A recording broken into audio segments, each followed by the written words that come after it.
Want to go back to December 17th next, and a pretty significant day in this date for this franchise. A new ownership group gets introduced or takes over. Then we have the press conference on December 21st.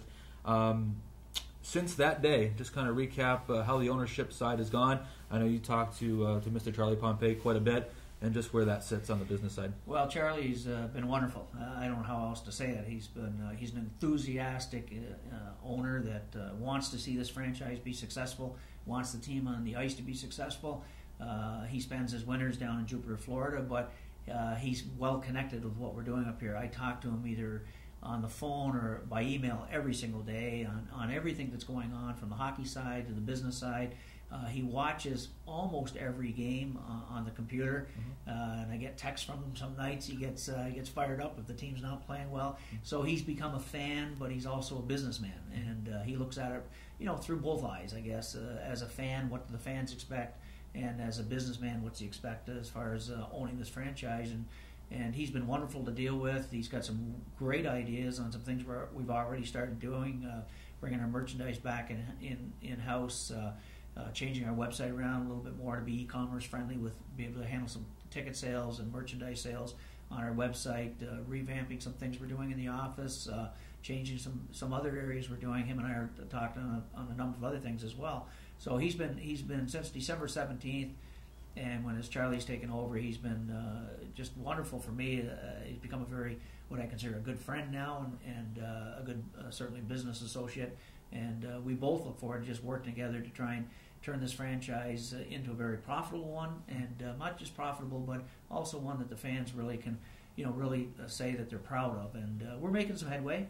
We're not where we want to be, and I think obviously making the playoffs would have been a big push in the right direction, but you can't live in the past. You look to the future and you learn from your mistakes, and I think that's what we'll do. Stay on the business side a little bit, and season ticket holder pricing and renewals. Obviously, crucial time right now. Always easier to renew season tickets when you're still playing hockey, but that's not the case. I want to talk a little bit just about season ticket holder pricing for this year. I know May 1st we've got a deadline coming up where we've introduced a fleece jacket if you pay in full.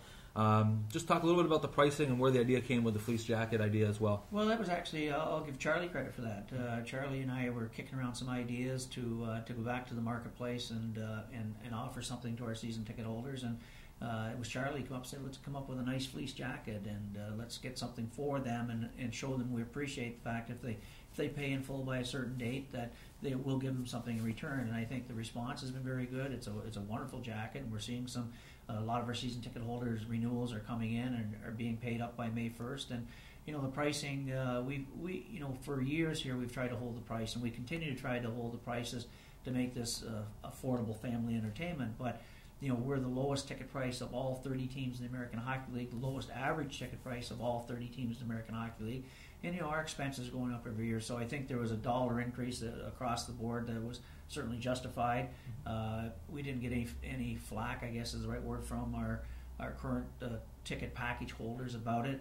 We have one of the lowest parking rates in the American Hockey League, and like I said earlier, lowest ticket prices. So our expenses are going up, so we had to go up $1 across the board, and we're going to continue to try and do our very best to hold prices the best we can. But ticket pricing is always that slippery slope.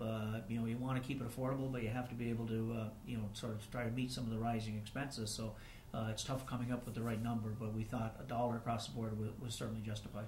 Damon Markowitz once again along with Falcons President and General Manager Bruce Landon. Another edition of Falcons Web TV. Make sure you check out. Find us on Facebook as well. If you go to FalconsAHL.com, there are links to both our Facebook and Twitter page. New Twitter account that'll be popping up very shortly. Stephen Hanjack in our office is going to be helping lead that. The Falcons AHL will be the new Twitter account.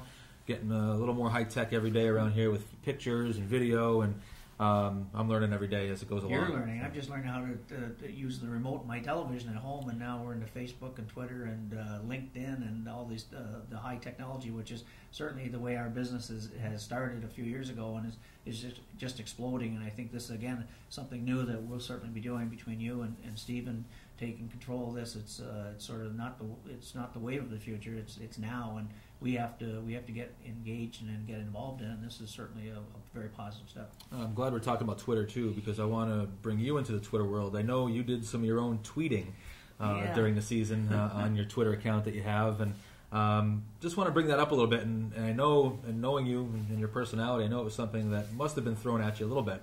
Where'd that all come about? Well, it's interesting. In a conversation I had with Charlie, we got talking about social media and how important it is, and I have to be very honest, I didn't know enough about it, so I decided to get my own personal Facebook account and my own Twitter account so I could learn more about it. And I didn't understand the lingo about the wall and all the different things that go on with it, posting, and so I need to learn more about it. So I decided to do that, and didn't do a lot of tweeting because I really wasn't sure how to go about it, and thanks to your help and a couple other people, I sort of walked my way through it. So I guess you can say I'm up and running with Facebook and Twitter a little bit right now. But I got involved in some things with Mass Live, with the forum. Certainly, I've always, Damon, you've known me a long time. I certainly appreciate everybody's opinion. That's the beauty of sports. You can be an armchair quarterback.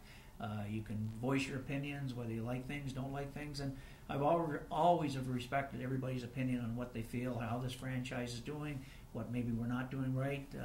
But sometimes when things get a little offside by that, I mean, when some of the comments make no sense at all, you have to respond. And, there's and I can take criticism. People have to understand that when you're sort of the old saying, when you're the lead dog, you can get a little dirt in your face, and I have no problem with that. But when people start making comments that just absolutely make no sense whatsoever, and there's no truth behind those comments, and you're always concerned about the vocal minority swaying a few people over to their side, which is fine, but the facts have to be straight. And I think what I tried to do in a couple comments I made on Mass Live, which is the first time I've ever done it, is to try to set the facts straight so people would understand.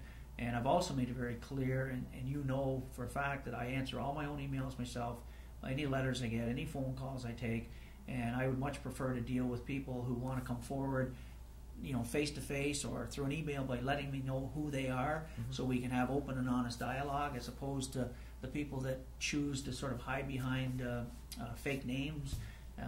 But I decided to address those people as well. But I've since I've done that, and since there's been a couple articles in the newspaper, the emails I've been getting have been increasing, certainly.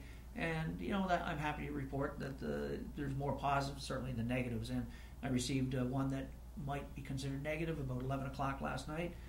Answered that first thing this morning, and again, it was a negative email, but it had some merit to it. So I sort of responded and invited the person, because he was smart enough, or I appreciate the fact he put his name to the email. So I invited him to come down to my office and have a coffee with me, and let's talk about some of the ideas he has, and have open dialogue. So I'm more than willing to do that.